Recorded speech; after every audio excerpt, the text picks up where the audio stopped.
اب تیسری عظیم جنگ تلی کھڑی ہے. کچھ پتہ نہیں کہ یہ جو کچھ معاملہ شروع ہوا ہے اب جو ہو رہا ہے رفتہ رفتہ بڑھے گا. یہ لبنان کا معاملہ ہے، لبنان سے آگے جا کر یہ شام کا سیریا کا معاملہ ہو جائے. تو تیسری عالمگیر جنگ جو ہے، فرق کیا ہوگا کہ پہلی دو جنگیں یورپ میں لڑی گئی اور انہوں نے طے کر لیا تھا اب کوئی عالمی جنگ ہم نہیں لڑیں گے. ہم نے بہت خون دے دیا، 10 کروڑ آدمی دے دیا. ان 10 میں سے آپ کو معلوم ہے 60 لاکھ تو یہودی تھے. 60 ملین میں سے 6 ملین یہودی تھے. جو دوسری ورلڈ وار ہے اس کے دوران جرمنوں نے جنہیں قتل کیا، ختم کیا. لیکن اب جنگ لڑی جائے گی مڈل ایسٹ میں. مڈل ایسٹ کا نقشہ بدلا جا رہا ہے، کہا جا رہا ہے. یہ تو اب ایک عام لفظ ہے سب کے زبان پر. مڈل ایسٹ کا نقشہ تبدیل کرنا ہے. مڈل ایسٹ کا نقشہ تبدیل مطلب کیا ہے اس کا؟ مطلب یہ ہے کہ یہاں گریٹر اسرائیل بن رہا ہے. یہ ملکوں کی سرحدیں ختم ہو جائیں گی. کیا ہے لبنان اور شام، یہ پہلے ایک ہی ملک ہوتے تھے، بلکہ جارڈن بھی انہی میں شامل تھا. بعد یہ تو شام ہے، یہ شام کا صحرا، یہ سارا فلسطین، اسرائیل، لبنان اور جارڈن اور سیریا، یہ سب ایک ملک تھے. Greater Syria. یہ تو پچھلی جو صدی کی پہلی جنگ عظیم تھی، اس کے بعد بندر بانٹ کی گئی ہے، مختلف ممالک بنا دیے گئے، یہ انگریزوں کا، یہ فرانسیسیوں کا، یہ فلاں کا، یہ فلاں کا. بہرحال اب انہوں نے بنانا ہے یہ ساری لکیریں ہٹا کر پورا عراق، اس پر تو قبضہ ہو ہی گیا تقریباً. جب جو ہے امریکہ نے ختم کیا تھا صدام کی حکومت کو اور فتح حاصل ہوئی تھی، شیرون نے صاف کر لیا تھا ان قریب عراق پر ہمارا قبضہ ہوگا. اور اس سے پہلے وہ کہتے تھے ہمارا گریٹر اسرائیل جو ہے دریائے فرات تک ہوگا. لیکن اب انہوں نے کہا نہیں، یہ تو دریائے دجلہ تک جائے گا، ٹائگرس تک، ناٹ یوفریٹس بٹ ٹائگرس. تاکہ عراق کا جتنا بھی علاقہ زرخیز ہے، دو آبا ہے نا، ایک دریائے فرات آ رہا ہے اور دوسرا دریا جو ہے دریائے دجلہ آ رہا ہے، اس کے درمیان جو دو آبا ہے انتہائی زرخیز، وہ سارا ہمارے پاس ہو. تو سوچنے کی بات یہ ہے کہ کیا نوع انسانی کی آخری تقدیر یہی ہے؟ نہیں، ایسا نہیں. آج میں اس منفی پہلو کے بجائے آپ کے سامنے مثبت پہلو ہوتا ہوں، صرف اس فرق کے ساتھ کہ ابھی ذرا دور ہے، ابھی اس کے لیے قربانیاں دینی ہوگی، ابھی اس کے لیے محنتیں کرنی ہوگی، ابھی اللہ تعالیٰ کی سزا جو ہے اس میں اور سختی اور شدت آئے گی. میں چاہتا ہوں کہ جو کچھ مجھے نظر آ رہا ہے وہ آپ کو دکھاؤں. مجھے اقبال نے کہا دیکھا ہے جو کچھ میں نے اوروں کو بھی دکھلا دے. یہ ظاہر بات ہے کہ ایک انسان جو ہے جو غور کرتا ہے، سوچتا ہے. اور جیسے کہ اقبال نے کہا تھا سرما ہے میری آنکھ کا خاک مدینہ و نجف، میں نے ذرا اس میں ترمیم کی ہے، آپ کے علم میں ہوگا کہ سرما ہے میری آنکھ کا خاک حجاز و حول قدس. مدینہ اور نجف تو ایک ہی شے ہے. حضرت علی اور حضور کے مابین کیا فرق ہے؟ حضور نے خود فرمایا انا مدینۃ العلم وعلی بابھا، وہ تو ایک شے ہے. لہذا مدینہ اور نجف جو ہے اس کو دو جگہ کرنا ٹھیک نہیں ہے. ہاں، حجاز جہاں قرآن نازل ہوا، اور حول قدس جہاں سینکڑوں انبیاء دفن ہیں، الذی بارکنا حولہ لنریہ من آیاتنا. جو اولڈ ٹیسٹمنٹ ہے، جو نیو ٹیسٹمنٹ ہے، بائبل ہے، اس سب کا تعلق کس سے ہے؟ حول قدس سے. تو ان دونوں کے ذریعے سے جو باتیں میں نے دیکھی ہیں میں آپ کو دکھانا چاہ رہا ہوں. بہت سے لوگ کہتے ہیں یہ بہت دور کی کوڑی لاتے ہیں، میں کیا کروں؟ میں تو جو دیکھوں گا وہی دکھاؤں گا، جو مجھے نظر آ رہا ہے وہی آپ کو سجھاؤں گا. بہرحال یہ ہے کہ پوری دنیا میں بالآخر اسلام کا غلبہ ہوگا.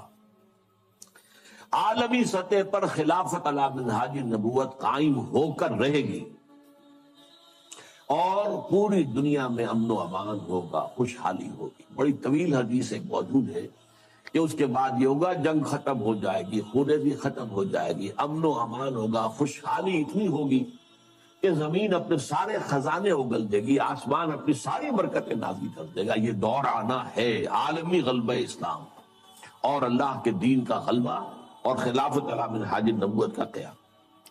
اب اگلی بات، لیکن ظاہر بات ہے یہ کام کہیں ایک جگہ سے شروع ہوگا، ایک دم تو عالمی غلبہ پوری دنیا پر نہیں آ جائے گا.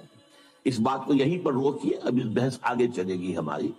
اب آئیے جو دوسرا حصہ تھا، کیا عالمی امت مسلمہ کی تقدیر یہی ہے کہ ذلت و مسکنت ان پر مسلط رہے؟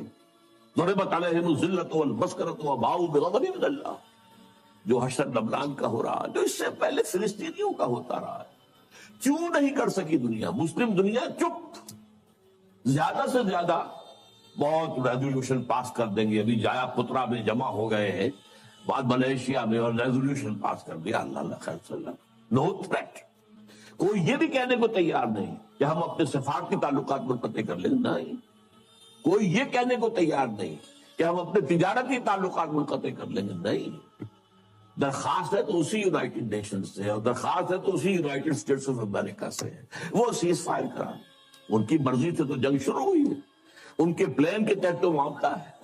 ان کی خواہش ہے کہ جب تک حزب اللہ کی کمر نہ ٹوٹ جائے، کچل نہ دیا جائے، اس وقت تک جنگ بندی نہ ہو. یہ تو دوسری بات ہے. حزب اللہ نے جتنی مقاومت کا مظاہرہ کیا ہے، they are surprised.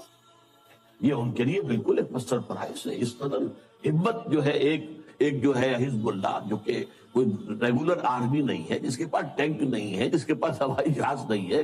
ٹینک ہوائی جہاز تو پوری لبنان کی فوج کے پاس نہیں ہے. چند ہزار فوجی ہیں، اللہ خیر صلی اللہ. کچھ بھی نہیں، نہ ایئر فورس ہے نہ کچھ اور یہ حزب اللہ کیا ہے کہ بھائی راکٹ سے یا کلاشنکوف سے، بس وہ چیز. ادھر سے جہاز پر جہاز آ رہا، 200 250 بمباریاں، 200 بمباریاں، لیکن کھڑے. لہذا اس اعتبار سے سوچنے کی بات ہے، کیا یہ پوری ذلت و مسکنت کی صورتحال امت مسلمہ پر یوں ہی جاری رہے گی ہمیشہ کے لیے؟ کیا پورا عالم اسلام جو تھرڈ ورلڈ میں آ گیا ہے، سارا عالم اسلام تھرڈ ورلڈ میں، G7 G8 میں کہیں کوئی نام نہیں کسی مسلمان ملک کا، نہ 3 میں نہ 13 میں. اور کیا یہی صورتحال جاری رہے گی کہ ہو گیا مانند آب ارزاں مسلمان کا لہو، پانی کی طرح مسلمان کا لہو بہ رہا. جہاں دیکھو، کشمیر میں دیکھ لو، فلسطین میں دیکھ لو. فلسطین میں تو 50 برس سے بہ رہا ہے. کشمیر میں بھی اب تقریباً جو سمجھیے کہ 20 برس ہونے کو آئے، جب سے کہ وہاں پر ایک جو ہے مسلح جدوجہد شروع ہوئی. پھر چچنیا میں کیا ہو رہا ہے، مسلسل ہو رہا ہے. کوسوو میں کیا ہوا، بوسنیا میں کیا ہوا. برف گرتی ہے تو بیچارے مسلمانوں پر، بڑھتا ہے تو مسلمان. صومالیہ میں کیا ہوا تھا. یہ صورت ہے. آج لبنان میں کیا ہو رہا ہے. یہ صورتحال دیکھیے، کیا یہی ہمیشہ جاری رہے گی؟ نہیں. صورتحال بدلے گی. اور بھی دور فرق ہیں ابھی آنے والے. ناز اتنا نہ کریں ہم کو ستانے والے. یہ عالمی ملت اسلامیہ امت مسلمہ جو ہے، اس کا یہ معاملہ ہوا کیوں ہے؟ ہوا اس لیے، یہ میں اس پر مفصل کتاب لکھ چکا ہوں، سابقہ اور موجودہ مسلمان امتوں کا ماضی، حال اور مستقبل. کہ یہ جو ضربت علیہم الذلۃ والمسکنہ، یہ کیفیت جو بنی اسرائیل کے لیے آئی ہے قرآن میں، یہ آج ہم پر کیوں آ گئی ہے؟ کیا وجہ؟ وجہ یہ کہ جو جرم انہوں نے کیا وہ ہم نے کیا. ہم نے قرآن کو پس پش ڈالا. نبذ فریق من الذین اوتوا الکتاب کتاب اللہ وراء ظہورہم. ہم نے اسے اپنا ایمان تو نہیں بنایا. ہاں، ختم قرآن کے بعد دعا مانگ لیتے ہیں، اللہم اجعلہ لنا اماما ونورا وہدی ورحمۃ، لیکن چلنا نہیں اس کے پیچھے. یہ ایمان ہی ہے بس ہمارا، کہنے کو ایمان. اس کی بات ماننی تو نہیں، اس کے احکام پر چلنا تو نہیں. تو اس لیے ہوا کہ ہم آج پوری دنیا میں ایک ملک بھی ایسا نہیں دکھا سکتے جس کے بارے میں ہم پورے اطمینان کے ساتھ دنیا کو یہ کہہ کر دعوت دے سکے کہ come and see with your own eyes, this is اسلام. یہ ہے اسلام کی رحمت للعالمینی، یہ ہے محمد رسول اللہ صلی اللہ علیہ وسلم کی رحمت للعالمینی. پورے عالم کے لیے یہ نظام مبنی بر عدل و انصاف، مبنی بر عدل، سماجی عدل، سوشل جسٹس کا نظام جو ہے وہ اللہ نے دیا ہے. آؤ اپنی آنکھوں سے دیکھ لو، اس کے برکات کا مظاہرہ کر لو. مظاہرہ تمہارے سامنے. وہ کتاب جو ہے وہ پڑھنے کے قابل ہے، نہ پڑھی ہو آپ نے ضرور پڑھیں، کیونکہ یہ سارے عقدے حل ہوتے. وجہ کیا ہے؟ یہ کیوں مسلمانوں ہی کا خون بہ رہا ہے؟ ہم تو اللہ کا نام تو لیتے ہیں کم سے کم. ہم اگر 120 کروڑ دنیا میں ہیں تو ان میں سے 20 کروڑ تو ایسے ہوں گے جو اللہ کا نام لیتے ہو مسجدوں میں جا کر. 20 کروڑ نہ ہو، 20 ملین تو ہوں گے جو 5 وقتہ نمازی ہوں. یہ کفار، یہ تثلیث کے قائل، یہ ملحدین، یہ خدا کے منکر. آج قوت ہے تو ان کے پاس، دبدبہ ہے تو ان کا، دنیاوی وسائل ہیں تو اس پر قبضہ ان کا. کیوں ہے؟ کیا وجہ ہے؟ دو ہی امکانات ہیں، یا تو اللہ ظالم ہے معاذ اللہ ثم معاذ اللہ، اور یا اللہ لاچار ہے، کچھ کر نہیں سکتا، میں کیا کروں گا، میں نہیں کر سکتا۔ مانیں گے آپ دونوں باتوں کو؟ نہیں مان سکتے۔ پھر کیا جواب ہے اس کا؟ بڑا پیارا شعر اقبال کا، تو قادر و عادل ہے مگر تیرے جہاں میں ہے تلخ بہت بندے مزدور کے اوقات۔ اے اللہ تو قادر ہے علی کل شے، اور تو عادل ہے، عادل کرنے والا، پھر بھی یہ کیا ہو رہا ہے دنیا میں؟ مزدور کا خون پسینہ نکال کر سرمایہ دار جو ہے اس کے خون سے کشید کی ہوئی سرخ شراب پیتا ہے شام کو بیٹھ کر۔ یہ کیا ہے؟ خواجہ از خون رگے مزدور سعادت لال نام، از جفائے دہ خدایا کشت دہقانہ خراب۔ ان جاگیرداروں وڈیروں کے ظلم سے جو کاشتکار ہے، جو ہاری ہے، اس کی تو کھیتی برباد ہے۔ یہ کیا ہو رہا ہے؟ کیا تو ظالم ہے؟ کیا تو لاچار ہے؟ نہیں، یہ تمہارے کرتوت ہیں، تمہارے اعمال، اس کی سزا، یہ سمجھنے کی بات ہے۔ اور یہ میں نے تفصیل سے اپنی اس کتاب کے اندر اس پر گفتگو کی ہے، اس کو پڑھی۔ اور اس کا علاج اب کیا ہے؟ کم سے کم کسی ایک ملک میں، سائزیبل ملک ہو، یہ نہیں چھوٹا سا جزیرہ ہو کوئی برونائی کی طرح کا، نہیں، کم سے کم ایک سائزیبل ملک میں اسلام کا مکمل نظام عدل اجتماعی قائم کر کے دنیا کو دکھا دیا جائے، یہ گویا کہ اتمام حجت ہو جائے گا۔ دیکھ لو نمونہ، ابھی تو کیا ہوتا ہے، ہم اسلام کے محاسن بیان کرتے ہیں، اسلام کی یہ خوبی، دکھاؤ کہ دنیا میں ہے، نہیں بھائی وہ تو 1400 برس پہلے جانا پڑے گا دیکھنے کے لیے، تو کون سنے گا آپ کی بات؟ دکھاؤ کہیں، نافذ کرو کہیں، مثال پیش کرو کہیں۔ میں نے آپ کو بت سنایا تھا، پسر اقبال، ڈاکٹر جاوید اقبال دورہ کر کے آئے تھے، سینٹرل ایشین ریپبلکس جو ہیں، جو پہلے یو ایس ایس آر میں تھی، اب اس سے علیحدہ ہو گئی ہیں، سب آزاد ہیں، اور ان میں چاہے ان کی اپنی اپنی زبانیں اور ہیں، ازبک ہے، یہ ہے، وہ ہے، لیکن یہ فارسی سب جانتے ہیں۔ وہاں پر علامہ اقبال کا فارسی کا کلام، 2/3 کلام تو فارسی میں تام۔ تو پسر اقبال کی جو آؤ بھگت وہاں ہوئی ہے، اقبال لاہوری کا بیٹا ہے، لیکن وہ کہا مجھ سے، ڈاکٹر جاوید اقبال، جہاں میں گیا مجھ سے ایک بات کہی، we need a model, show us a model of Islamic state, we are ready to accept. The Saudi model is not acceptable to us. It is based on monarchy. بادشاہت پر ہے، ملوکیت پر بیسڈ ہے۔ The Iranian model is also not acceptable to us. It is based on theocracy. یہ مولویوں کی حکومت ہے۔ Islamic ideal Islamic state کا نمونہ میں دکھا دو، ہم سب کے سب جو ہے لبیک کریں۔ تو اگر کہیں دنیا میں ایک جگہ بھی وہ اسلامی نظام کا نمونہ دنیا کو دکھا دیا جائے، اتمام حجت ہو جائے گی، اور یہ فرض کفایہ ہو جائے گا پوری امت کی طرف سے۔ جیسے کسی مسلمان کی نماز جنازہ چند لوگ بھی پڑھ لیں تو باقی سب کی طرف سے ادا ہو جاتا ہے فرض، کوئی بھی نہ پڑھے تو پوری آبادی گناہ گار ہو۔ اسی طرح جب پوری دنیا میں کہیں اسلام نہیں ہے تو پوری امت گناہ گار ہے، مجرم ہے۔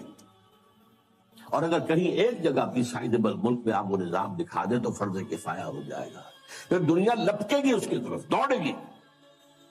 اس کے بعد ہوگا جاء الحق وزهق الباطل ان الباطل کان زهوقا۔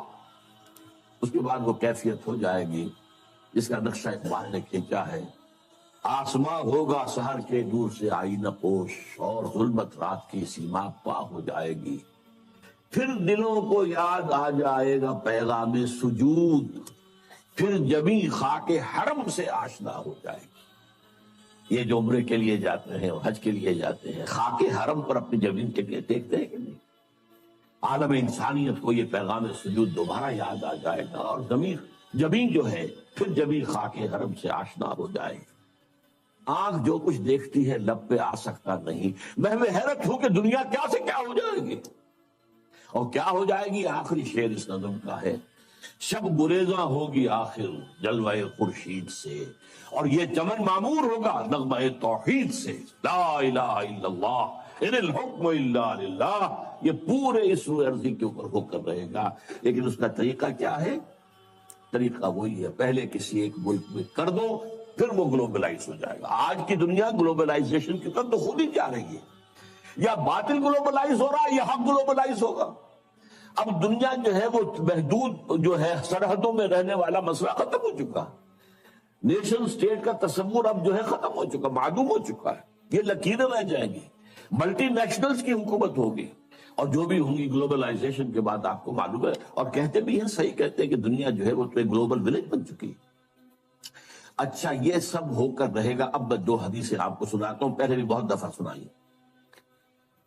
حضرت ثوبان نبی اکرم صلی اللہ علیہ وسلم کے غلام تھے جنہیں آپ نے آزاد کر دیا تھا، مولا کہلاتے ہیں. ثوبان مولا رسول اللہ صلی اللہ علیہ وسلم.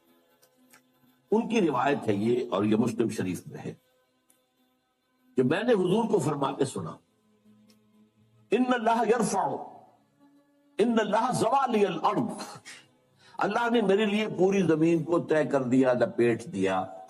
فرائض و مشارقہ و مغاربہا، تو میں نے اس کے سارے مشرق دیکھ لیے، سارے مغرب دیکھ لیے. وَإِنَّ أُمَّتِي سَيَبْلُغُ مُلْكُهَا مَا ذُوِّيَ لِي مِنْهَا، سن رکھو میری امت کی حکومت ان تمام علاقوں پر قائم ہو کر رہے گی جو زمین کو لپیٹ کر دکھا دیے گئے مجھے. یہ ہونا ہے، ہو کر رہے گا. یہ صادق والمصدوق ان کا فرمان ہے، یہ پیشن گوئی ہے محمد رسول اللہ صلی اللہ علیہ وسلم، ہو کر رہے. اسی طریقے سے دوسری حدیث ہے مسند احمد ابن حنبل کی، حضرت مقداد ابن الاسود سے. میں صرف ترجمہ آپ کو سنا رہا ہوں. زمین پر نہ کوئی اینٹ گاڑے کا بنا گھر رہے گا، نہ کوئی کمبل رہے گا، کمبلوں کا بنا ہوا خیمہ رہے گا جس میں کہ اللہ کلمہ اسلام کو داخل نہ کر دے. یہ ہو کر رہے گا. یہ شروع نہیں ہے. اس کتاب میں جس کا میں نے تذکرہ کیا ہے، سابقہ اور موجودہ مسلمان امتوں کا باقی حال مستقبل، اس میں اس کی احادیث جو ہے تخریج کے ساتھ اور پورے متن کے ساتھ موجود ہے. اب تیسری بات ہے، یہ اب جملہ معترضہ سمجھ لیجیے. ایک حسرت کے ساتھ، اب 14 اگست آیا چاہتا ہے، حسرت آمیز ہے. پاکستان اسی مقصد سے اور اسی نعرے سے حاصل کیا گیا. علامہ اقبال نے خواب دیکھا 1930 کے اپنے خطبہ الہ آباد میں کہ ہندوستان کے شمال مغرب میں اٹس ڈیسٹنی، یہ تقدیر مبرم ہے کہ ایک آزاد مسلمان ریاست قائم ہو کر رہے. اور اگر ایسا ہو گیا تو ہمیں موقع مل جائے گا کہ اسلام کے چہرے پر جو بدنما داغ اور دھبے آ گئے تھے دور ملوکیت میں، یہ جو خلفاء کہلاتے تھے نام نہاد بنو امیہ کے، اور خلفاء کہلاتے تھے نام نہاد بنو عباس کے، اور خلفاء کہلاتے تھے ترک، یہ خلفاء تو نہیں تھے، بادشاہ تھے. ملوکیت، اس ملوکیت کے دور میں جو اسلامی تاریخ اس دور کی جو ہے وہ کیا واقعی ایسی ہے کہ دنیا کے سامنے ہم اپنے اعتماد کے ساتھ پیش کر سکیں؟ چاہے حادثہ کربلا، واقعہ ہررا، سینکڑوں تابعین کو قتل کیا جانا حجاج ابن یوسف کے ہاتھوں، ایک باتیں ایسی ہیں جن کو ہم دنیا کے سامنے جو ہے یہ اپنا پیٹ کھول سکیں. یہ تاریخ. تو اسلام کے چہرے پر جو بدنما داغ اور دھبے لگ گئے تھے انہیں ہٹا کر صحیح اسلام کی ایک تصویر، یعنی اس سے پہلے خلافت راشدہ کا نظام تھا، اس کو اب قائم کر. اسی کو پھر علامہ اقبال نے 1932 میں، یہ سن مجھے بہت پسند ہے، میری اپنا پیدائش کا سن ہے، اسی سن میں گئے تھے علامہ اقبال گول بیس کانفرنس کے لیے لندن. وہاں اس وقت صرف مسٹر جناح تھے، وہ مسٹر جناح، وہ قائد اعظم نہیں بھی بنے تھے. وہ ہندوستان کی سیاست سے مایوس ہو کر جا کر بیٹھ گئے تھے، وکالت شروع کی تھی. وہاں یہی انجیکشن اقبال نے، میں تو کہا کرتا ہوں جیسے کہ رومی اور شمس تبریز کا معاملہ ہے. مولوی ہرگز نشد مولائے روم تا غلام شمس تبریز نشد. مسٹر محمد علی جناح قائد اعظم نہیں بن سکتا تھا اگر اقبال نے یہ انجیکشن نہ اسے لگایا ہو. یہ شمس تبریز ہے جس نے مولوی کو مولانا روم بنا دیا تھا، مولائے روم. اسی نے مسٹر محمد علی جناح کو قائد اعظم بنایا. چنانچہ پھر وہ واپس آئے ہیں، پھر وہ مسلم لیگ کے تاحیات صدر بنائے گئے. پھر انہوں نے 10 برس تک اسلام کی قوالی گائی ہے، اسلام کی قوالی تکرار کے ساتھ پورے 10 برس. تب پاکستان وجود میں آیا اور یہی کہا تھا کہ ہم پاکستان اس لیے چاہتے ہیں کہ عہد حاضر میں اسلام کے اصول حریت و اخوت و مساوات کا ایک نمونہ پیش کریں. دنیا دیکھ لے یہ اسلام. لیکن افسوس صد افسوس کہ ہم اس میں بری طرح ناکام رہے. اب تو ابھی مجھ سے جیو ٹی وی والوں نے چھوٹا سا 2-4 منٹ کا جو ہے وہ انٹرویو لیا ہے 14 اگست کے حوالے سے. میں نے اس میں کہا ہے کہ اب تو جیسے کسی نے کہا تھا، اقبال نے شاید کہا تھا، ہلال عید ہماری ہنسی اڑاتا ہے. یہ ہلال عید جو آتا ہے ہم پر ہنستا ہے. یہ روزے رکھے انہوں نے، روزہ رکھتے ہوئے جھوٹ بولتے رہے، روزہ رکھتے ہوئے سودی لین دین کرتے رہے، روزہ رکھتے ہوئے جو ہے غیبتیں کرتے رہے. یہ روزے تھے جو اب عید منانے جا رہے ہیں شوق سے. ہلال عید ہماری ہنسی اڑاتا ہے. اسی طرح یہ عید الاستقلال جسے آپ نے کہا یہ اب ہماری ہنسی اڑاتا ہے. یہ اس لیے پاکستان بنایا تھا. یہ ہے وہ پاکستان جس کا خواب اقبال نے دیکھا تھا اور جناح نے دکھایا تھا خواب. تو واقعہ یہ ہے کہ ہم اس میں بری طریقے سے ناکام ہو چکے ہیں. چنانچہ تلخ ترین بات ہے یہ اپنا جواز کھو چکا ہے، اور اب اس کا وجود اور اس کا بقا تک بھی نہایت مخدوش. یہ تقریر بھی 3.5 سال پہلے میں اسی جگہ پر کر چکا ہوں. پاکستان کے وجود کو لاحق خطرات و خدشات صرف ایک ہفتے بعد کی تھی. میں نے 22 فروری کو کی تھی وہ کہ موجودہ عالمی حالات میں اسلام کا مستقبل کیا ہے. دین کی حیثیت سے فوری طور پر اور مستقبل قریب میں اسلام کا کوئی مستقبل نہیں. ہاں مذہب کی حیثیت سے زندہ رہ جائے. ٹھیک ہے، جاؤ مسجدوں کو رکھو روزے، ہمیں کوئی پرواہ نہیں. نظام ہمارا ہوگا، یہ پولیٹیکل سوشل اکنامک سسٹم ہمارا ہوگا. اسی طریقے سے میں نے ایک ہفتے بعد 29 فروری کو اسی سال تقریر کی تھی پاکستان کے وجود کو لاحق خطرات و خدشات. یہ دونوں کتابچے اور موجودہ اور سابقہ مسلمان امتوں کا ماضی حال اور مستقبل یہ ایک پیکٹ کی شکل میں انشاءاللہ باہر آپ کو مل جائیں گے. بہرحال اب صورتحال میں نے پھر آپ سے کہا ہے، میری ان دونوں تقریروں میں مایوسی کا غلبہ ہے.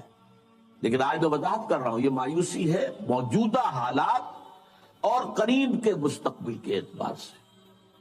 جس کو میں نے مستقبل بعید کہا ہے اس سے میں مایوس نہیں ہوں. اور جب تک بھی چاہے پاکستان کے بارے میں خدشات ہیں اور دنیا پیشن گوئیاں کر رہی ہے، سن 2010 میں، 2020 میں، 2015 میں پاکستان کے نام سے دنیا میں کوئی ملک نہیں ہوگا.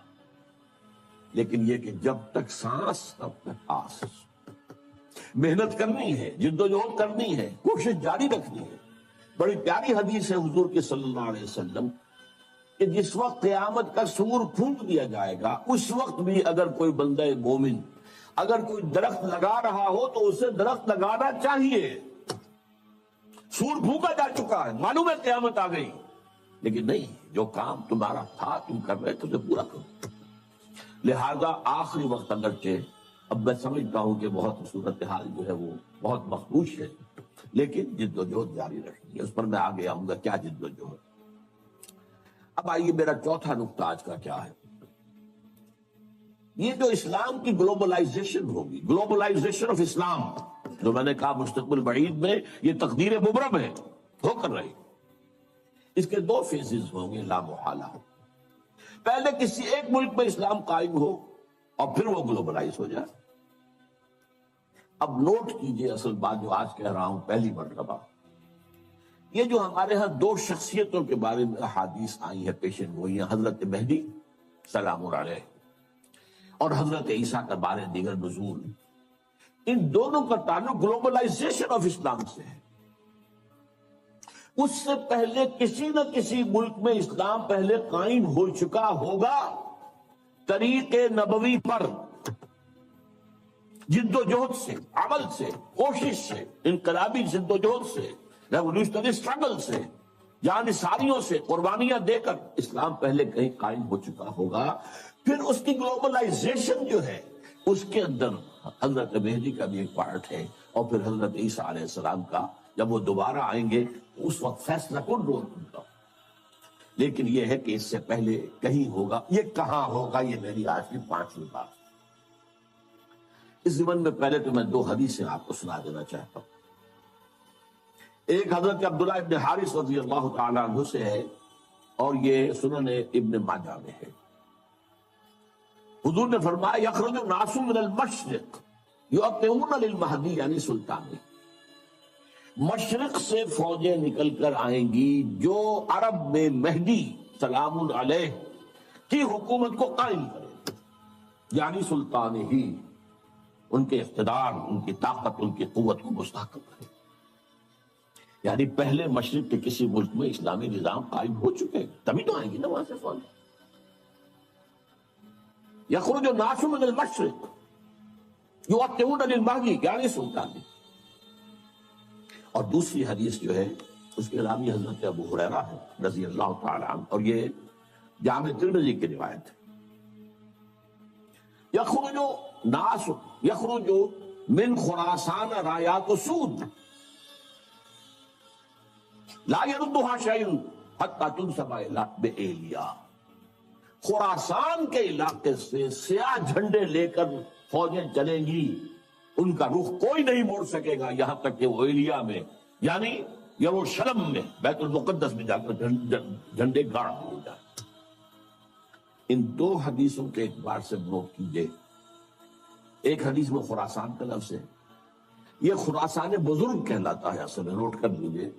میں نے ایک مرتبہ ایک جو آئے تھے یہاں چارج افیئرز جو ہیں ایران کے، ان سے پوچھا خراسان کس ملک کا نام ہے؟ ان کا ہمارے ہاں ایک صوبہ ہے خراسان. نہیں، خراسان ان کا خراسان بزرگ، وہ جو اولڈ گریٹر خراسان تھا، اس میں افغانستان پورا، ایران کا ایک حصہ جو اب بھی خراسان کہلاتا ہے، ایک صوبہ شمال مشرق میں صوبہ ہے وہ. اور یہ جو ابھی ریاستیں آزاد ہوئی ہیں یو ایس ایس آر کی تحلیل کے بعد، اور ایک کنڈا اس کا پاکستان میں بھی ہے. پاکستان کے جو شمالی علاقے ہیں، مالا کنڈ کی جو پہاڑی ہے اس سے آگے لے کر چترال تک، یہ بھی در حقیقت یوں سمجھیے، بلکہ میں نے ایک دفعہ اس کی مثال دی، جیسے بڑا کڑھایا ہوتا ہے، اس کے ادھر بھی کوئی کنڈا ہے، ادھر بھی کنڈا، ادھر سے پکڑیں گے ادھر سے پکڑیں گے. تو خراسان جو ہے اس کڑھائے کے مانند تھا، جس میں کہ سارا افغانستان سوائے کے چھوٹے سے جنوبی حصے کے جسے سیستان کہتے تھے اس وقت، باقی پورا افغانستان. اور یہ جو ریاستیں ہیں ازبکستان وغیرہ اور کرغزستان وغیرہ، اور پھر یہ کہ ایک کنڈا ایران میں، موجودہ ایران میں، اور ایک کنڈا پاکستان. اور دوسری حدیث میں مشرق کا لفظ آیا.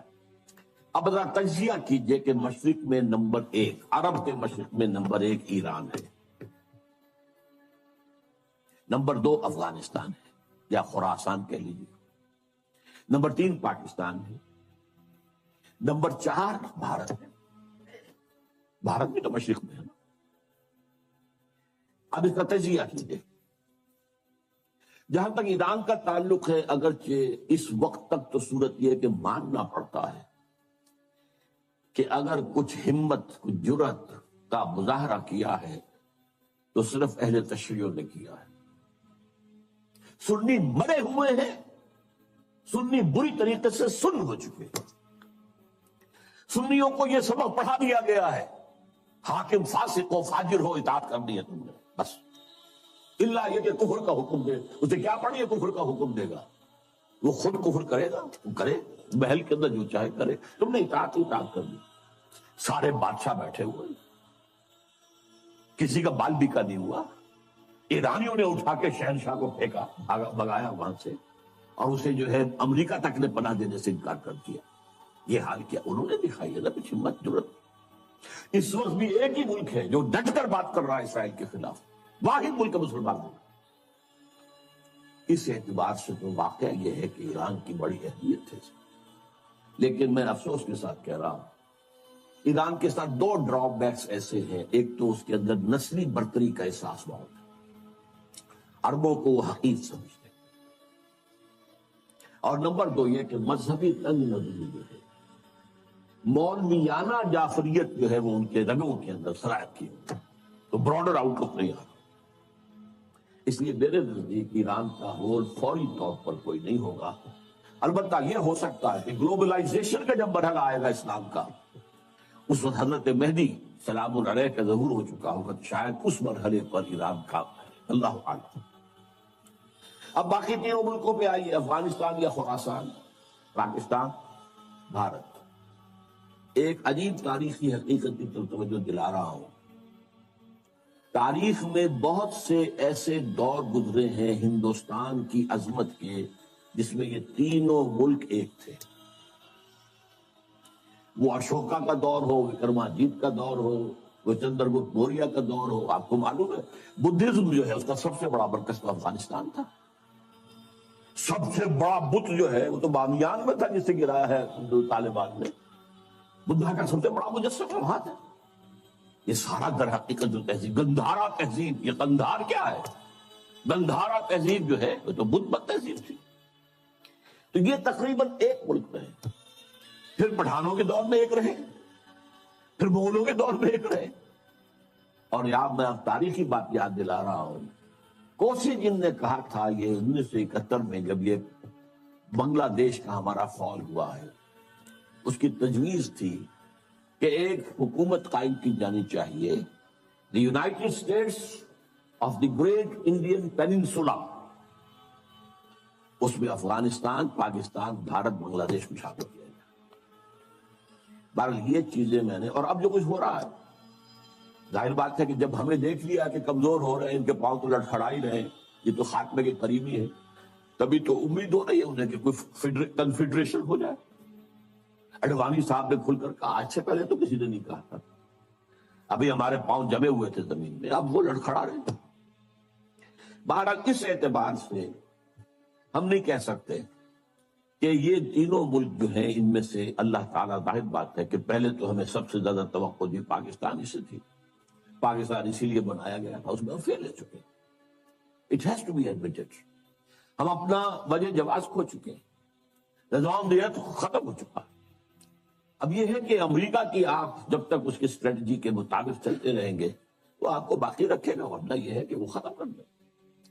اور اگر ذرا سے بھی کوشش آپ نے کی کہ چائنا کی طرف لپکے، اور جو کنٹینمنٹ آف چائنا کا حصار امریکہ بنانا چاہ رہا ہے، جس میں لیڈنگ رول اس نے دینا ہے بھارت کو، اور اس میں افغانستان بھی نتھی ہو چکا ہے. بھارت اور افغانستان کے درمیان تو تقریباً کنفیڈریشن قائم ہو چکی ہے، اور افغانستان ہمیشہ سے بھارت کا جو جھولی چک رہا ہے.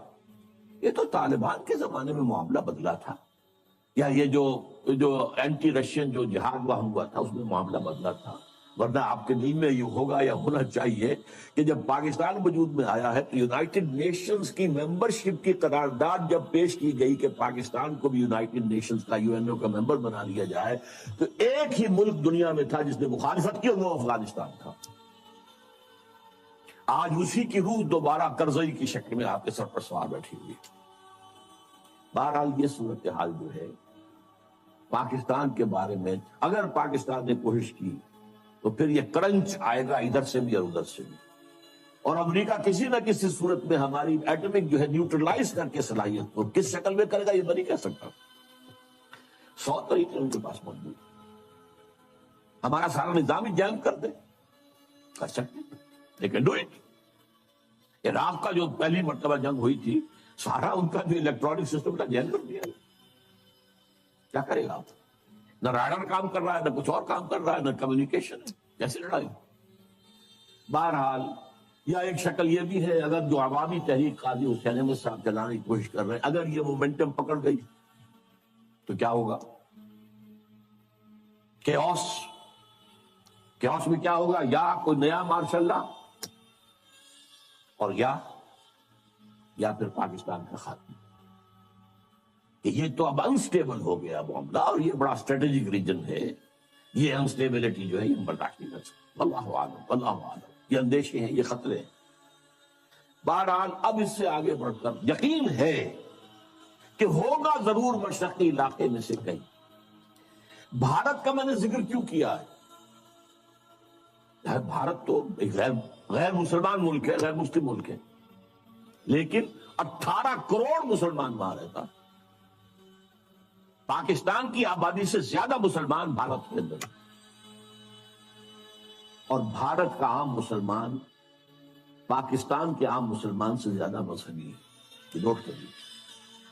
اس لیے بھی کہ ان کے لیے مشکلات بہت ہیں. ہم نے عیاشیاں کی، امریکہ نے ہمیں گھی کے ڈبے دیے، ہمیں گندم دی، ہمیں یہ کیا، ہمیں وہ کیا، ہمیں تیل دیا، ہمیں سیبر جیٹ دے دیے، ہمیں پیٹن ٹینکس دے دیے. اپنے عیش کی، اپنی خودی کو بیچا، امریکہ کے پاس گروی رکھا اور عیش کیے، قرضے پر قرضے لیے.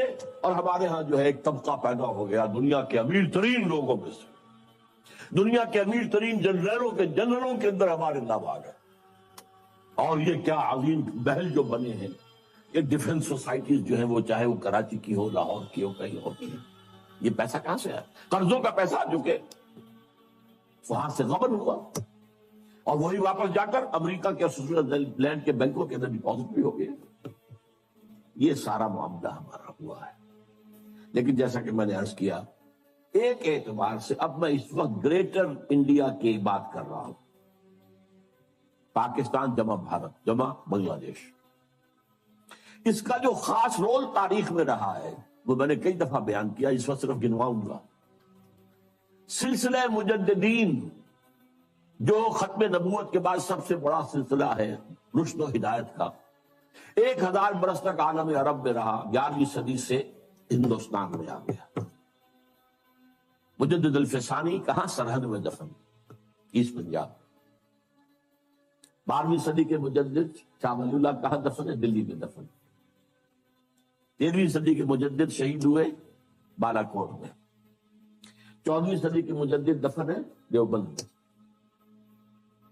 مجددین کا سلسلہ آیا۔ نمبر 2، جب سازشیں ہو رہی تھی خلافت کو ختم کرنے کے لیے تو تحریک خلافت چلی صرف ہندوستان میں، اور اتنے شور سے چلی کہ ہندو شریک ہو گیا اس میں۔ گاندھی کہاں خلافت شریک، معجزہ ہے۔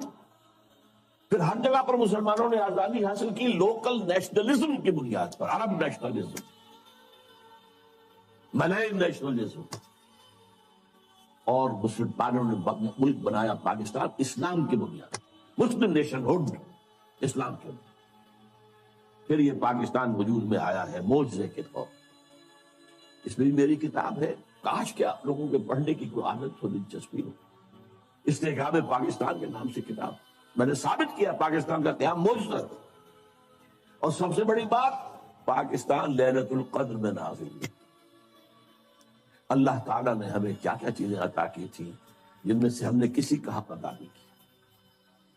بہرحال بھارت کا معاملہ، اب دیکھیے، اگر تو مشرق کا معاملہ لیا جائے تو پاکستان اس میں میرے نزدیک سر فہرست۔ ہاں، اب بھی میں رائٹ آف نہیں کر رہا ہوں، ہو سکتا ہے پاکستان میں یہ پہلے بھی ایک معجزے سے قائم ہوا تھا، اور اب بھی ہو سکتا ہے معجزہ ہو جائے،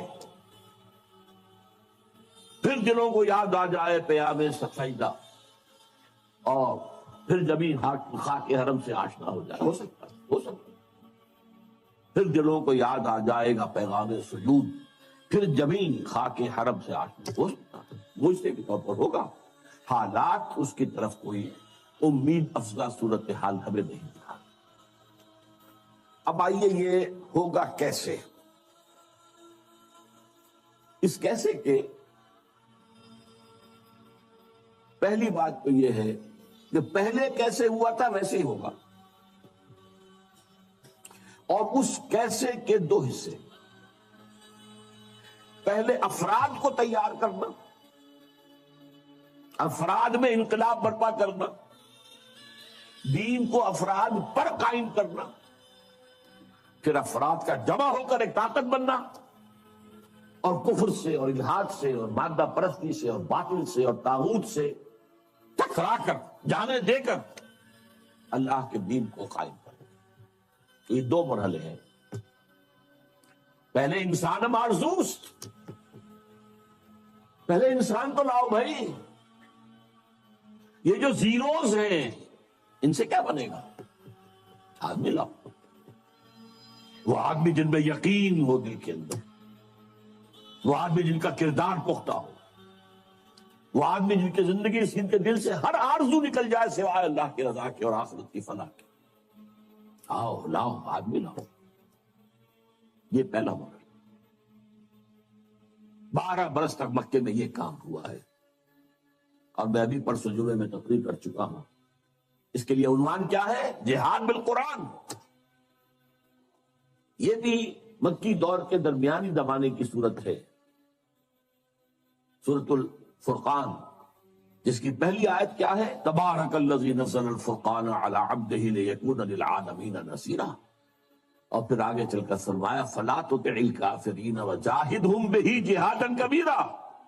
اے نبی آپ ان کافروں کی باتوں میں نہ آئیے، چکنی چپڑی باتیں کر رہے ہیں، یہ وہ مصالحت اور مفاہمت کی باتیں کر رہے ہیں، آپ بالکل دھیان نہ دیں، مت مانے، اور اس قرآن کے ذریعے سے جہاد کیے جائیے کیے جائیے کیے جائیے کیے جائیے، جہاد کبیر۔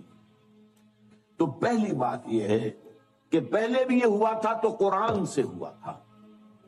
دوسرا مرحلہ افراد کی تیاری کے بعد، وہ میں آج زیر بحث نہیں لاؤں، اس کے لیے میری کتاب جو ہے منہج انقلاب نبوی کا مطالعہ کیجیے، اللہ آپ کو ہمت دے، توفیق دے، یا اس کے خلاصے کے طور پر انقلاب، رسول انقلاب کا طریقہ انقلاب پڑھیں، ورنہ بات بہت لمبی ہو جائے گی۔ پہلے ہے انسانوں کا بدلنا، انسانوں کو بدلنا، اور وہ قرآن کے ذریعے سے بدلا۔ اتر کر ہرا سے سوئے قوم آیا اور ایک نسخہ کی نیاز ساتھ لائے۔ هو الذی ينزل علی عبدہ آیات بینات لیخرجکم من الظلمات الی النور، تاریکیوں سے نکال کر نور ایمان میں لانے والی شے یہ قرآن ہے، آیات بینات ہے قرآن۔ تاریکیاں بہت ہیں، نور ایک ہی ہے، نور ایمان واحد، ہمیشہ قرآن واحد آئے گا، انوار کہیں نہیں آیا۔ ظلمات بے شمار ہیں، الحاد کی ظلمت ہے، مادہ پرستی کی ظلمت ہے، شرک کی ظلمت ہے، انکار آخرت کی ظلمت ہے، یہ ظلمتیں تو بے شمار ہیں۔ فرائیڈزم ہے اور ڈارونزم ہے اور مارکسزم ہے، یہ سب ظلمتیں ہیں۔ ان تمام ظلمتوں سے نکال کر نور ایمان کی طرف لانے والا قرآن۔ غالب ہوئے تھے مسلمان تو اسی کی بدولت، اور گرے ہیں تو اسی کو دیکھ دکھا۔ وہ زمانے میں معزز تھے مسلمان ہو کر، اور تم خوار ہوئے تاریخ قرآن ہو کر۔ میں جب 5ویں جماعت کا طالب علم تھا تب میں نے یہ شعر پڑھا تھا، اس وقت سے میرے ذہن کے کسی سب سے نچلی سطح پر یہ کندہ ہو گیا تھا، جیسے پتھر میں کوئی چیز جو ہے کندہ ہو۔ میری پوری زندگی جو ہے اس کے بعد جو بھی خدمت قرآن میں گزری ہے، میں سمجھتا ہوں اس میں اس شعر کا جو میرے تحت الشعور کی گہری سطح کے اندر جو ہے ثبت ہو گیا تھا، اس کا اثر۔ اس کو پھر فارسی میں جو کہا اقبال نے، خار از محجوری قرآن شدی، شکوہ سنجے گردش دوران شدی، اے تو شبنم بردمی افتندئی، در بغل داری کتاب زندئی۔ اے امت مسلمہ تو خار ہوئی ہے، وہی ضربت علیہم الذلۃ والمسکنہ، قرآن مجید کو چھوڑنے کی وجہ سے تو ذلیل و رسوا ہوئی ہے۔ خار از محجور یہ قرآن شدی، اور گردش دوران کا شکوہ کرتے ہو خام خواہ، اور اب بھی تمہارے پاس کتاب زندہ موجود ہے۔ اے تو شبنم بر زمین افتندئی، اے وہ قوم، اے وہ امت جو سب شبنم کی طرح زمین پر پڑی ہوئی ہے، اور لوگ اسے اپنے پاؤں تلے روند رہے ہیں، ننگے پاؤں چل رہے ہیں گھاس پر، تاکہ شبنم سے ان کے پاؤں جو ہیں وہ نم ہو۔ شبنم کے موتیوں کو توڑ رہے ہیں وہ اپنے پاؤں سے۔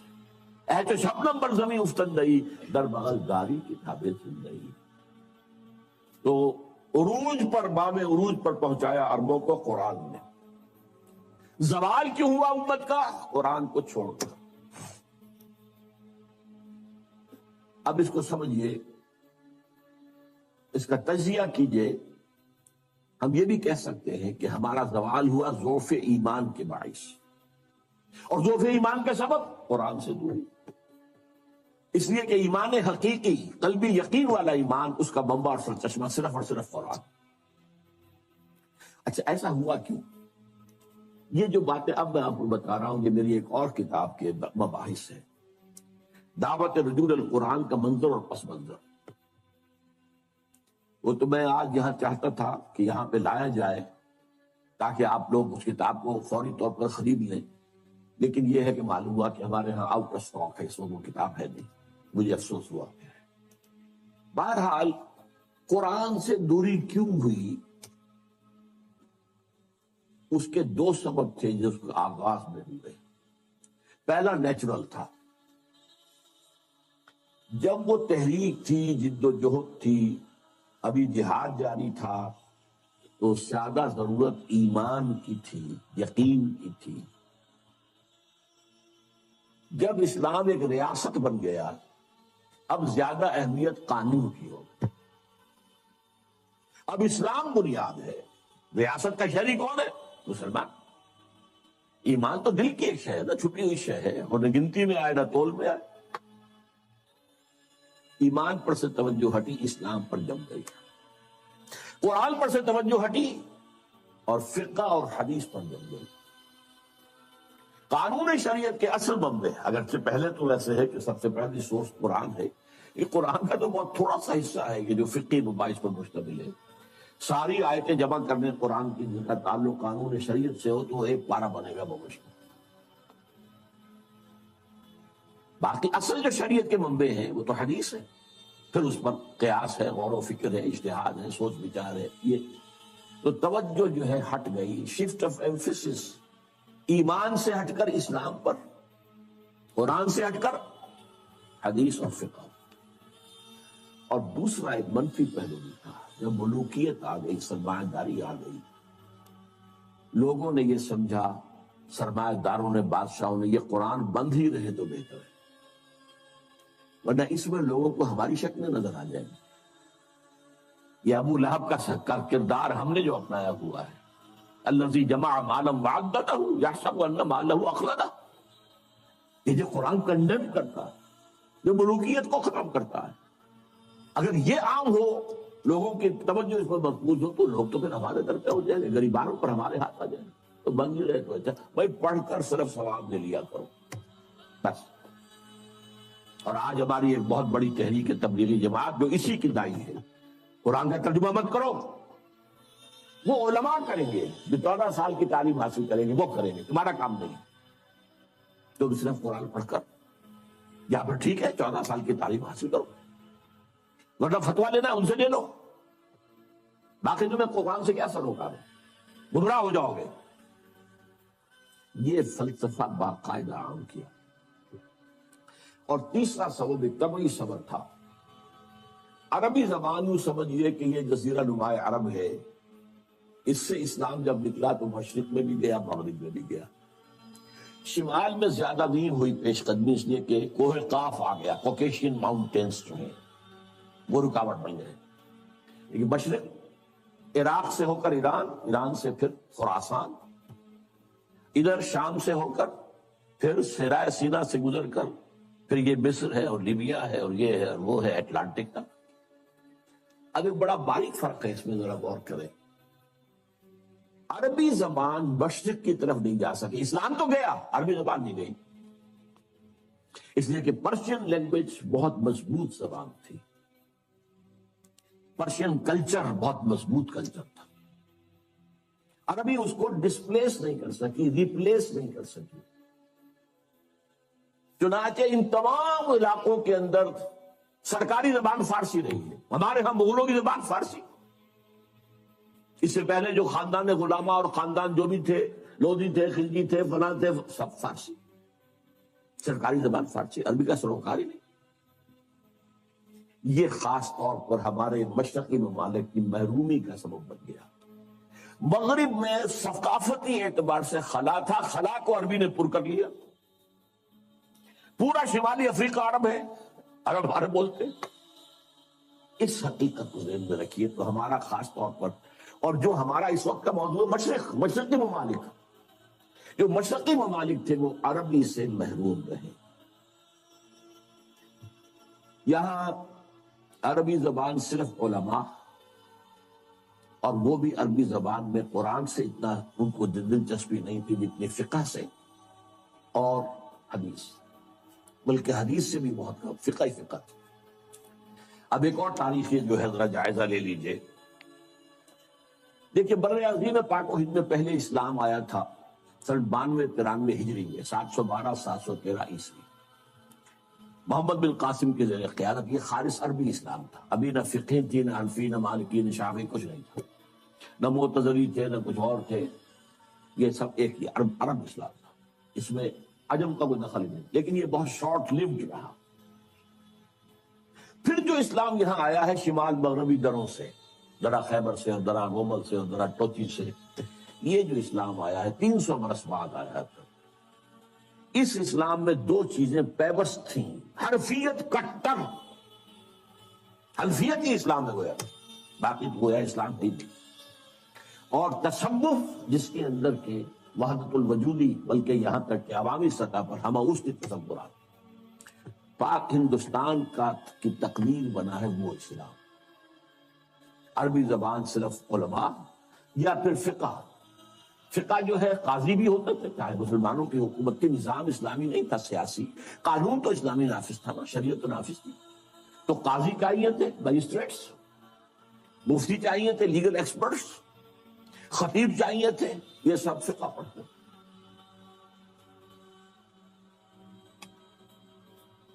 اور قرآن سے جو دوری رہی اور حدیث سے جو دوری رہی، یہ کہیں جا کر وہ 11ویں 12ویں صدی میں جا کر قرآن اور حدیث کی طرف رجوع ہوا ہے. ہندوستان حدیث کی طرف پہلے رجوع ہوا ہے شیخ عبدالحق محدث دہلوی رحمۃ اللہ علیہ، جو 11ویں صدی کیا بلکہ ثانی کے مجدد شیخ احمد سرہندی کے ہم عصر ہیں. انہوں نے حدیث کا پودا لگایا ہے اس سرزمین ہند. 12ویں صدی میں شاہ ولی اللہ دہلوی آئے، انہوں نے قرآن کو کھولا. کس طرح؟ فارسی ترجمہ کیا. اس سے پہلے ترجمہ کرنا حرام سمجھا جاتا تھا، گناہ سمجھا جاتا تھا، جرم سمجھا جاتا تھا. اور شاہ ولی اللہ کے خلاف بھی عوامی ایجیٹیشن ہوئی ہے مولویوں کے ذریعے سے، مار دو اس کو، ترجمہ کرتا ہے.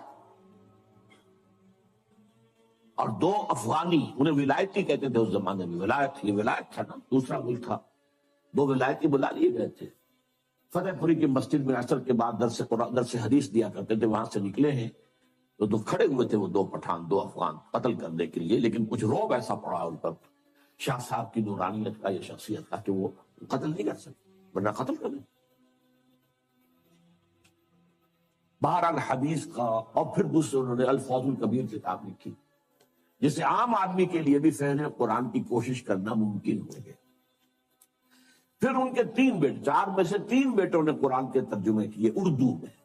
شاہ صاحب نے تو فارسی میں کیا تھا، جو اس وقت کی آفیشیل لینگویج تھی، جو آج کی انگریزی تھی، گویا کہ انگریزی دور کی انگریزی اور مسلمان دور کی فارسی.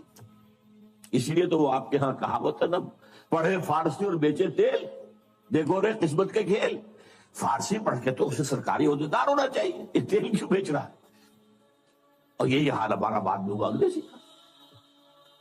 اس اعتبار سے شاہ عبد العزیز نے ترجمہ بھی کیا، تفسیر بھی لکھی، تفسیر عزیز اردو میں. شاہ عبد القادر نے ترجمہ کیا با محاورہ، شاہ رفیع الدین نے کیا لفظی. اور یہ سب کیا ہوا ہے 19ویں صدی کے شروع میں. 19ویں صدی کا درمیانی حصہ جو تھا وہ تحریک مجاہدین سید احمد بریلوی اور شاہ اسماعیل شہید کی جد و جہد اس میں گزرا. اور یا پھر جس کو کہا جاتا تھا غدر، پہلی جنگ آزادی اس میں گزرا. لیکن 19ویں صدی کے آخر میں سر سید احمد خان نے تفسیر لکھی، 15 پاری کی تفسیر ان کی اب بھی ملتی ہے، اور اس میں الہاد ٹھوک ٹھوک کر بھر دیا. اس میں معجزات کا انکار ہے، اس میں فرشتوں کے وجود کا انکار ہے، اس میں جنات کے علیحدہ وجود کا انکار ہے. یعنی جو بھی نیوٹونین سائنس کی گرفت میں آنے والی چیزیں نہیں ہیں. کیسے ہو سکتا ہے کہ سمندر پھٹ جائے؟ یہ کیا مولویوں نے بتا رکھا ہے؟ نہیں، یہ تو مد و جزر کا معاملہ تھا. سمندر جزر پر تھا تو حضرت موسیٰ نکل گئے، اور جب فرعون آیا تو وہ مد کے اوپر آ گیا، بس غرق ہو گیا. یہ ساری توجیحات.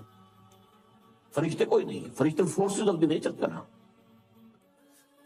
اب ظاہر بات ہے کہ سر سید جو ہے وہ ہندوستان میں مسلمانوں کا قومی رہنما بن کر ابھر رہا تھا، اور اس میں کوئی شک نہیں. قومی اعتبار سے بہت مخلص تھا، بہت خیرخواہ تھا، اس میں کوئی شک نہیں. دینی اعتبار سے سب گمراہ. اس کی تفسیر نے جو گمراہی پھیلانی شروع کی ہے، تب علماء کو ہوش آئی ہے. پھر جو تفسیریں یہاں لکھی گئی ہیں ہندوستان میں اور ترجمے ہوئے ہیں، اس کی کوئی نظیر آپ کو نہ تو پوری مسلم تاریخ میں ملے گی، نہ کنٹمپریری مسلم ورلڈ میں ملے گی. اتنی تفسیریں. شیخ الہند نے ترجمہ کیا، محمود حسن دیوبندی نے اردو میں ترجمہ کیا، اس پر حواشی مکمل کیے شبیر عثمانی شیخ الاسلام. اسی طرح بریلویوں کے امام جو ہیں امام احمد رضا خان، انہوں نے ترجمہ کیا، اس پر حواشی لکھے مفتی نعیم مراد آبادی. اہل حدیث نے لکھی، مولانا ثناء اللہ امرتسری نے لکھی، مختلف جو مذہبی تھے انہوں نے بھی تفسیریں لکھی، مولانا اشرف علی تھانوی نے لکھی، ان کے شاگردوں کو سمجھ لیجیے 3 تفسیریں انہوں نے لکھی، مولانا عبد الماجد دریابادی نے لکھی، مولانا مفتی محمد شفیع صاحب نے معارف القرآن لکھی، مفتی ادریس کانلوی صاحب نے، مولانا ادریس کانلوی نے لکھی، تفسیروں کا سیلاب۔ پھر دوسری طرف جو سر سید کے پیروکار تھے ان میں قادیانی سامنے آئے، انہوں نے تفسیریں لکھی۔ بشیر الدین محمود نے 2 تفسیریں لکھی، تفسیر کبیر، تفسیر صغیر، محمود احمد، بشیر الدین محمود احمد۔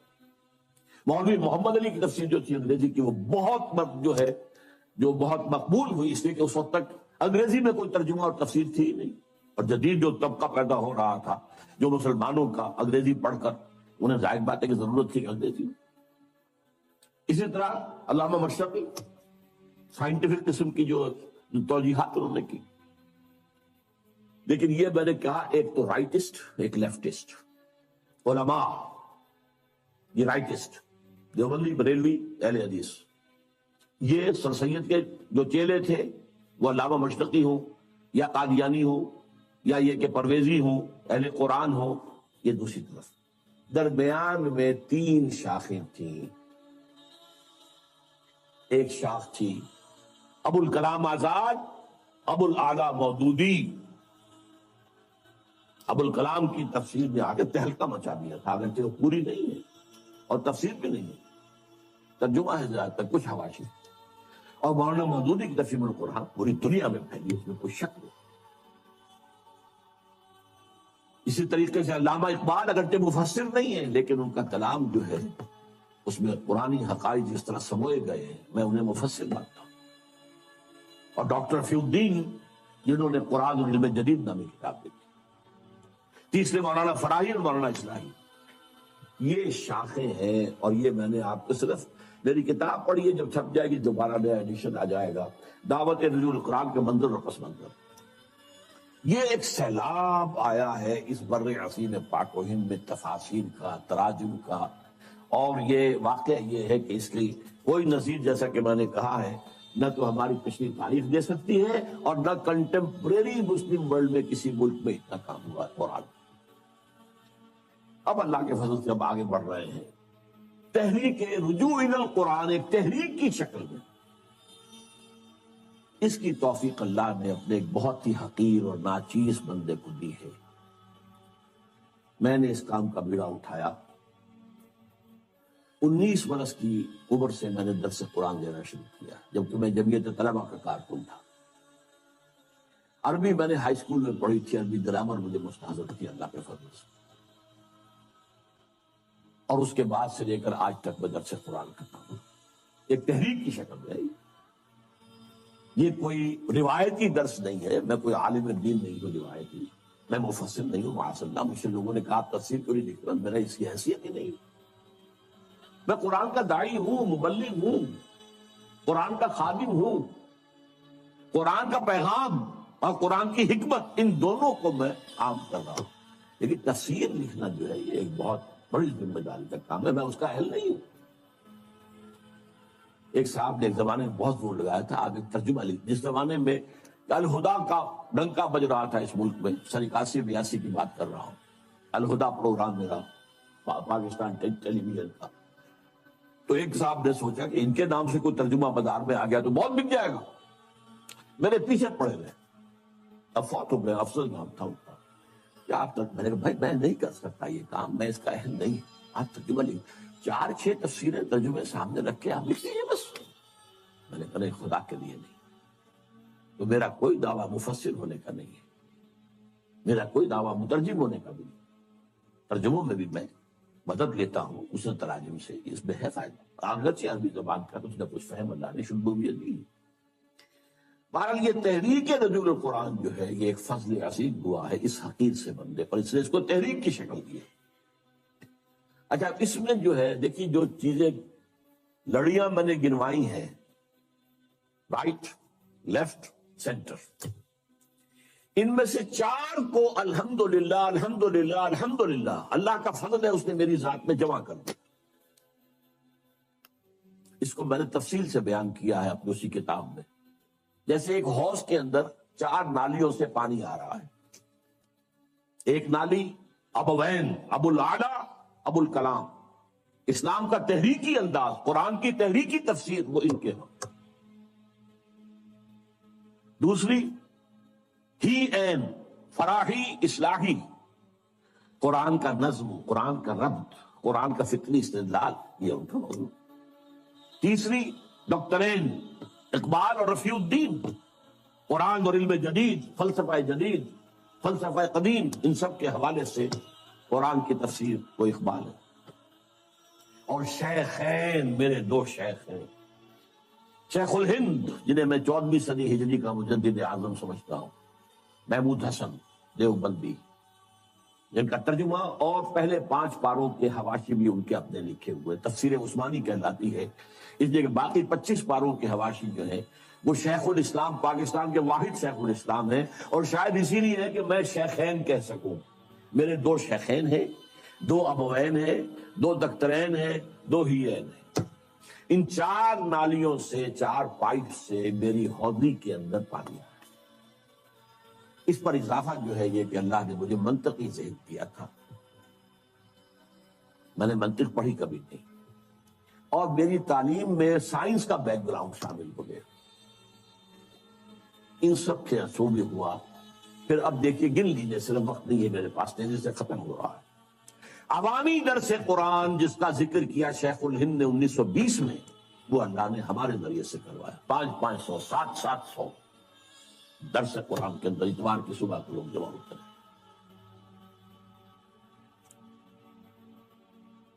انجمن ہائے خدام القرآن، لاہور، کراچی، ملتان، جنگ، فیصل آباد. انجمن ہائے خدام القرآن، قرآن اکیڈمیز، لاہور، کراچی، ملتان، فیصل آباد، جنگ. قرآنی تربیت گاہیں 1 مہینے کی، 7 دن کی، 20 دن کی، 2 ہفتے کی تربیت گاہیں. کبھی کوئٹہ میں ہو رہی ہے، کبھی اسلام آباد میں ہو رہی ہے، کبھی کراچی میں ہو رہی ہے تربیت گاہ. پھر تراویح کے ساتھ ترجمہ قرآن، یہ طرز خاص ہے، ایجاد میری. اس کا تصور نہیں کیا جا سکتا تھا. 5 گھنٹے، 5.5، اور شروع میں جب کیا تھا 6 گھنٹے لگتے تھے جبکہ تراویح ختم ہوتی تھی اور عشاء کی نماز. پھر فیلوشپ اسکیم شروع کی، پھر 1 ایئر کورس شروع کیا. پڑھے لکھے لوگ جو ہیں، ایم ایس سی ہے، بی ایس سی ہیں، یہ ہیں، پی ایچ ڈی ہے، ڈاکٹر ہیں، انجینئر ہیں، یہ آئیں اور 1 سال لگائیں. یا اب ہم نے اسے 9 مہینے کا کیا ہوا ہے، اور یہاں عربی پڑھے، قرآن پڑھے. الحمدللہ اس سے بھی بے شمار لوگ نکل چکے. پھر یہ ہے کہ ایک بڑی ٹیم اب تیار ہو چکی ہے جو اعلیٰ تعلیم یافتہ لوگ ہیں، ایسے نہیں ہیں. انجینئر ہیں، ڈاکٹرز ہیں، ایم ایز ہیں، ایم ایس سیز ہیں، پی ایچ ڈیز ہیں، وہ اب درس قرآن دے رہے ہیں. گئے دن کے تنہا تھا میں انجمن میں، یہاں اب میرے راستہ اور بھی. ٹی وی کا پروگرام 15 مہینے تک، ویسے تو یہ کہ پروگرام میرا وہ تقریباً 3 سال تک چلا ہے. رمضان میں چلا، پھر وہ بھی ہوا، لیکن پھر 15 مہینے الہدا.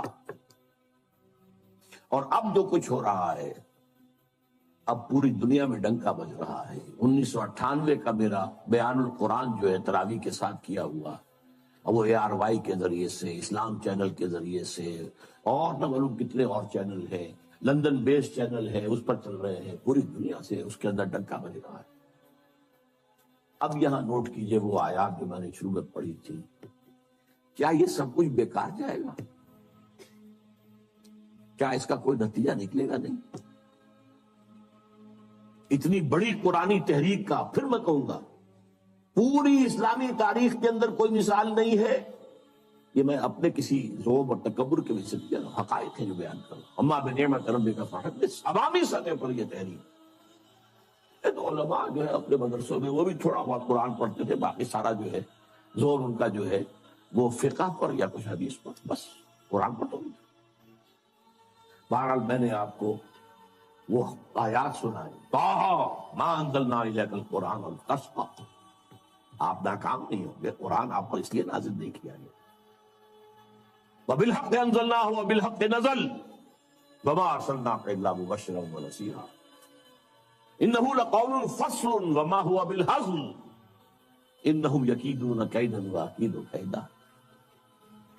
اور حدیث نبوی ان اللہ یرفع بهذا الكتاب اقواما ويضع به آخرین. اب اس جو بھی جد و جہد یہاں ہوئی ہے اللہ کے فضل و کرم سے، اس کا ایک تو خاکم بدہن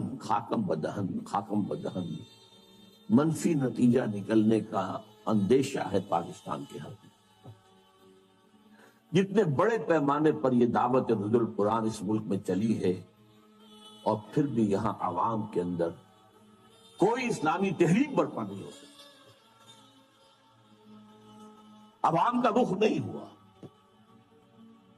علماء نے نہ ریکگنائز کیا، نہ توجہ دی، نہ تائید کی، نہ تحسین کی، مخالفت کی. میں یہاں سورہ سجدہ کی آیت سنا رہا ہوں آپ کو. وَمَنْ أَظْلَمُ مِمَّنْ ذُكِّرَ بِآيَاتِ رَبِّهِ ثُمَّ أَعْرَضَ عَنْهَا إِنَّا مِنَ الْمُجْرِمِينَ مُنْتَقِمُونَ. ان سے بڑھ کر ظالم اور کون ہوگا جنہیں اللہ کی آیات کے ذریعے سے تذکیر کرائی گئی ہو. میں نے وعظ نہیں کہے ہیں، میں نے آیات الہی کا درس کیا. میں نے آیات الہی کے ذریعے سے فذکر بالقرآن من یخاف وعید. تو ان سے بڑھ کر ظالم کون ہوگا جنہیں اللہ کی آیات، ان کے رب کی آیات کے ذریعے سے تذکیر کرائی گئی ہو، پھر بھی ثم اعرض عنہا، پھر بھی ان سے اعراض کیا ہو. اور بڑے سخت الفاظ ہیں. انا من المجرمین منتقمون.